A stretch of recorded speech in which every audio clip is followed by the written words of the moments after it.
Namaste and welcome to each and every one of you. Today is a special day. I am going to launch a new subject as the first episode devoted to Patanjali Yog-Sutra.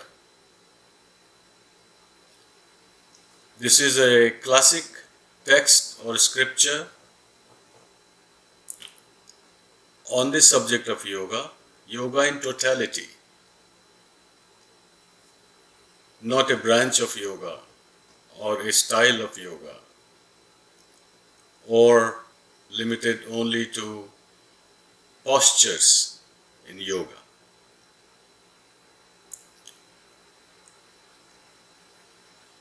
This great text, Yog-Sutra, is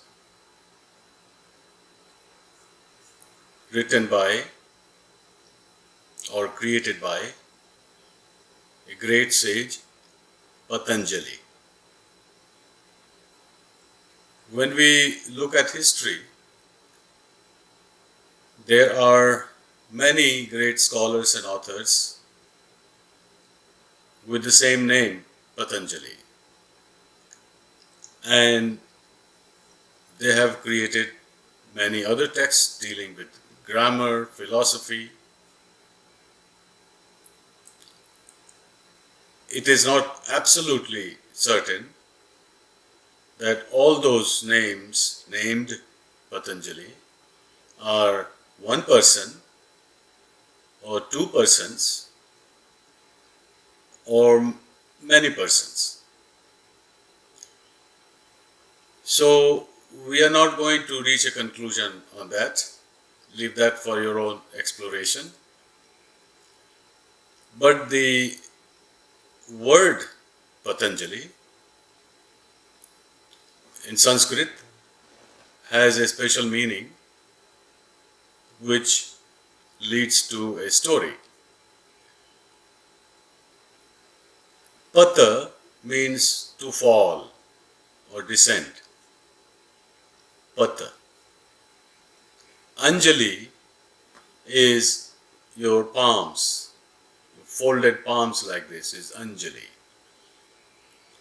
Patanjali is someone that falls in your palm. It appears in your palm. So there is a very interesting story about Patanjali, the meaning of the combination of two Sanskrit words, Pata and Anjali, that once Sheshanag, the 1,000-headed serpent, making the resting bed for Lord Vishnu in the middle of ocean, perhaps indicating that life in this era originated in water. And there is a lotus, long stem coming out of his navel, Lord Vishnu's navel, and on the lotus flower is Brahma, the creator of this epoch. So without going into that, coming back to Patanjali, so the 1,000-headed serpent, Sheshanag, is inquiring and asking Lord Vishnu that you have appeared on earth and anywhere else in the whole cosmos. You have the total knowledge. You are the sustainer of the universe. But I am limited at your service in this ocean. allowing you to rest on my body, on my coiled body, I would like to also see and experience and go to earth and see how life is there, to get to know your creation more closely. So Lord Vishnu grants that wish and says, okay, your wish will be fulfilled, you will visit earth. So cut to another scene. A woman, after bathing, is offering water in her palms to pray to sun.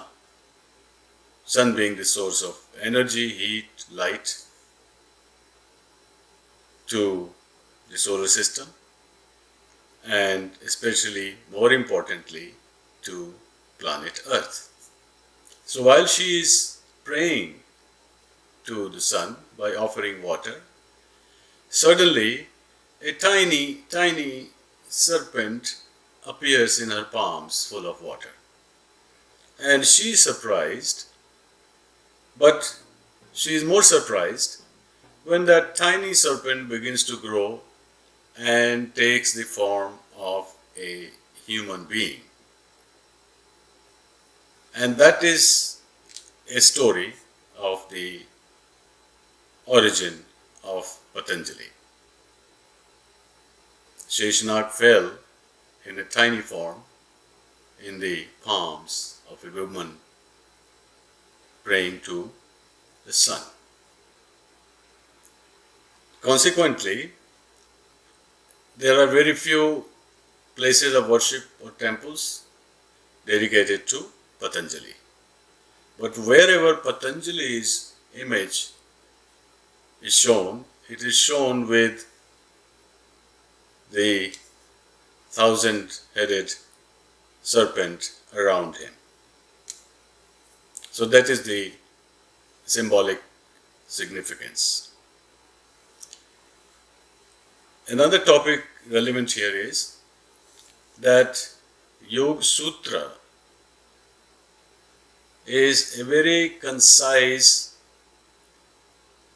in a very short form, least possible use of words, is a complete treatise on yoga, all aspects of yoga.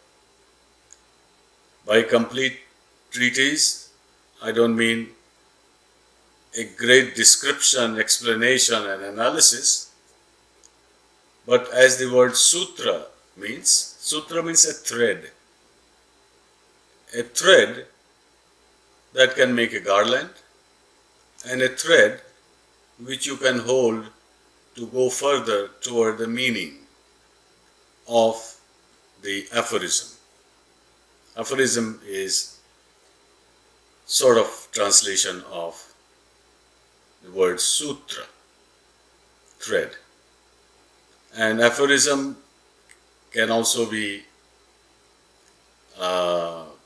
noted as many other words which are synonymous, such as maxim, axiom, dictum, but in any case, these are typically associated with ancient sages who have attempted to convey deep intellectual and spiritual knowledge to humanity. A third topic related to this is that Yoga Sutra have been translated, commented upon by many great scholars and yogis. There may be hundreds commentaries on Yoga Sutra of Patanjali and have been translated in many languages. So I am not presenting myself as an authority, I am a lifelong student of yoga. I have taught thousands of people interested in yoga at, of all ages. So this is my attempt to bring in a very simple language the deep meanings associated with each and every one of the sutras of Patanjali.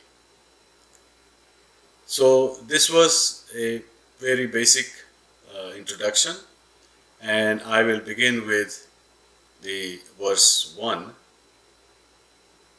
in the next episode. There are a total of 196 verses. Not these verses are not like verses in other texts, not paragraphs or descriptive. They are less than one line. So 196 verses you can write in less than a few pages, 5-6 pages, you can write all of them. And these are the most complete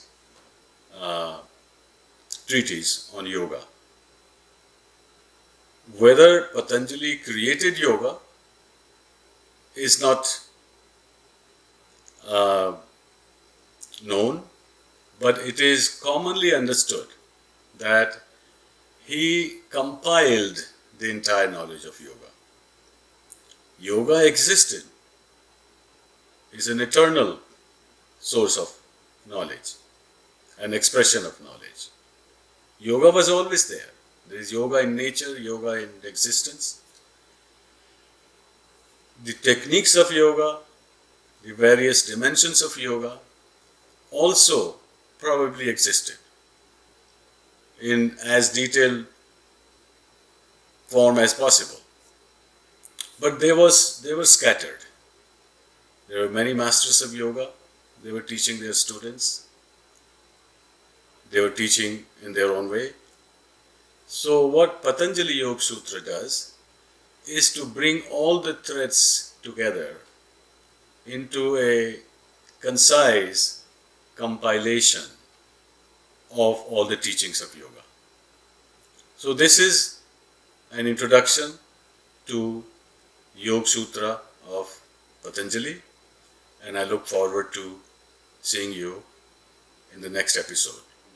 Hopefully you will connect with me again and again. Thank you.